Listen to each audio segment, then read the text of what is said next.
It's 2026. Happy New Year.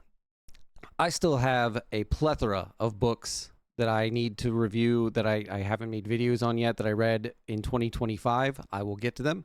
But I'm taking a break from that today because I want to talk about this book, Grady Hendrix, Witchcraft for Wayward Girls. This was my first read of 2026. And I guess we should talk about it.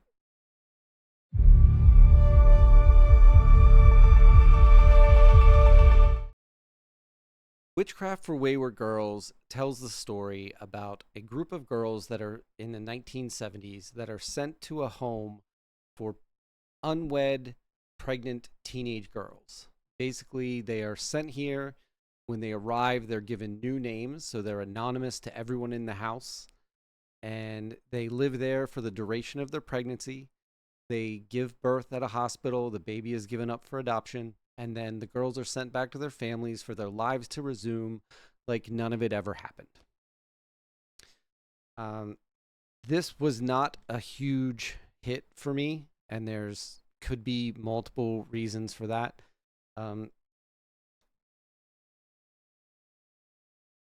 My general review is that I didn't get very much horror out of this. It was pretty light on the witchcraft for me and pretty heavy on the Wayward Girls. The majority of the story revolved around these girls in this house and the things that they endure there, how they feel about their situation, how they feel about giving up their kids for adoption if they want to, if they would prefer to keep them, what their pregnancies are like. It's very heavy on that. And I'm not saying that books about that are bad.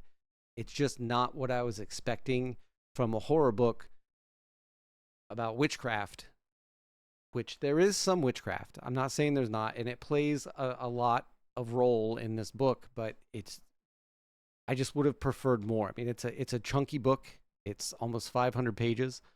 It's pretty heavy material, and the witchcraft, that supernatural component, to me is what sort of lightened the story enough to make it an enjoyable read versus being a depressing and sad and heavy read. And there just wasn't enough of it for me personally. If you're choosing to read this book, go into it knowing that there are some pretty graphic descriptions of childbirth. And personally, I did not enjoy reading those. They seemed to me to not have anything supernatural. There was no odd component to them that specifically made them horror. They were just graphic descriptions of the process, which some people may find as to be horror. I didn't. I just thought it was gross and unnecessary. It did make me uncomfortable, and I've heard people say, well, that's the point of horror, is to make you feel uncomfortable. Like, not necessarily, not in my mind. Like, being uncomfortable can be part of horror, but not just being uncomfortable. Horror to me, like, I want to be scared. I want supernatural. I want things happening. Just describing the process of giving birth it's graphic and it makes you uncomfortable. But I don't feel like it added anything to the story. It just made me feel uncomfortable, and I thought it was unnecessary. So I didn't enjoy that component. So if that's something you're squeamish about or you don't want to read about, understand that there's at least 2 pretty graphic descriptions in here. There is a third birth that is supernatural, and that one I actually enjoyed. That one was entertaining and interesting. So I didn't have any problem with that one. But the 2 that were just sort of what it was, I don't know. I don't know why they were in here. So now I'm going to go into a little bit more spoiler territory. So if you want no spoilers, or no more spoilers, if you consider anything I said spoilery, now's the time to click away. So I'm going to assume that if you want to not get spoilers, you've already left. It's your last warning. So the story opens with our main character, Neva, arriving there before her name is changed to Fern. So I'll be referring to her as Fern from here on in. It follows Fern and Holly and Rose, and I believe the name was Briary. I never really figured out exactly how I was supposed to pronounce that name. these four girls, if they sort of become friends at this house, and every 2 weeks there's this mobile library bookmobile thing that comes where the girls can get books and stuff for the next 2 weeks to keep them entertained at the house.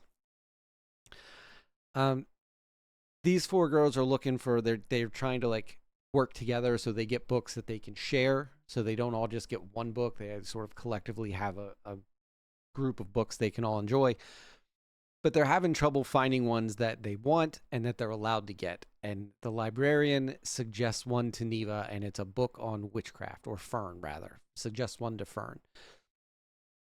So she's reading it and she decides that maybe this will work. She talks the girls into trying it, and Briary is having very severe reaction to her pregnancy. She's sick all the time. It's hard for her to work. Like, everything is just messing with her. So they decide to try and use this spell of transference to give the doctor that's not listening to Briary's complaints her symptoms so that he knows what it's like. And the spell works, and that's awesome. So then they go out into the woods. Somehow they sneak out and they make, I don't know if it's the real woods or if it's this like fantasy woods that opens up because it's them, but they go out into this woods to this clearing and they find the witch.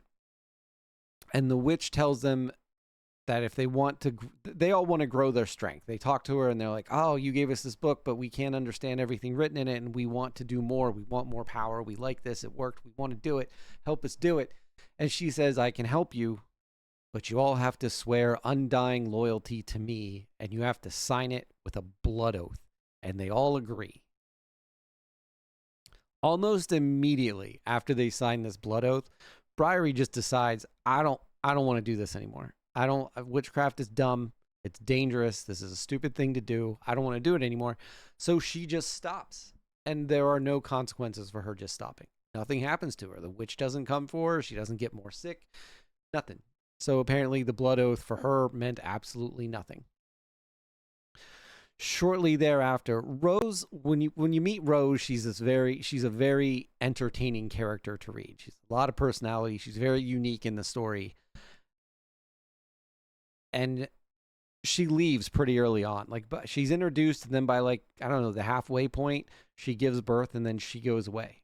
And I think that was a huge mistake. She would have been an exciting main character. She was very interesting, very full of life, very unique and rebellious. And I think the second half of the story, I think really suffered from her not being in the story anymore.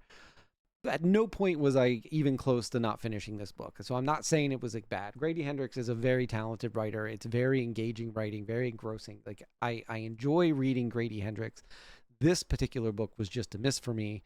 And that may be a me problem. Maybe this just wasn't for me. Maybe I wasn't the audience to enjoy this book. Maybe I just wasn't in a good headspace. Maybe I made assumptions about what I was getting in this book other than what was going to be in there. I don't do a lot of research when I grab my books. I see a book, I think it looks interesting, and I read it, and that's how I know if I like it or not. This one I didn't really like that much. I didn't hate it. I think even though I didn't enjoy the subject matter a lot of the time and it wasn't what I was hoping it would be, I still think there was a value in reading it. It opened my eyes to things that I didn't really know much about. And again, I think there's just value in having read that and having that information now. As a horror book, just be careful. To know what you're getting into with this. It's the witchcraft is not, in my opinion, the sole focus of this book. It is not the point of this book. It is ancillary to the other things going on in this book. It does help drive the story. The parts around the witchcraft are interesting and enjoyable, but they are not the bulk of the story. The bulk of the story is about what these girls go through, the mental and physical anguish that they have to experience, the helplessness, the just being controlled and told what they have to do, and dealing with their not knowing if they want to have these kids, if they want to give them away, if they want to keep them.